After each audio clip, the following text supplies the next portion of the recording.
Hey guys, in this video we're going to take a look at how you can enable or disable mail organized by thread on the iPhone 14 series.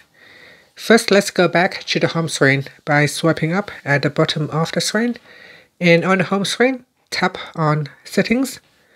In the Settings screen, swipe up to go down and tap on Mail. In here, we swipe up to go down to the threading section and tap on Organize by Thread. So tap on the toggle button to turn it on or switch it off. Now, if it is turned on, when you go to your mail application and when you open up a conversation that you are sending back and forth with somebody, it will be showing in a thread instead of a single message. And that's it. Thank you for watching this video. Please subscribe to my channel for more videos.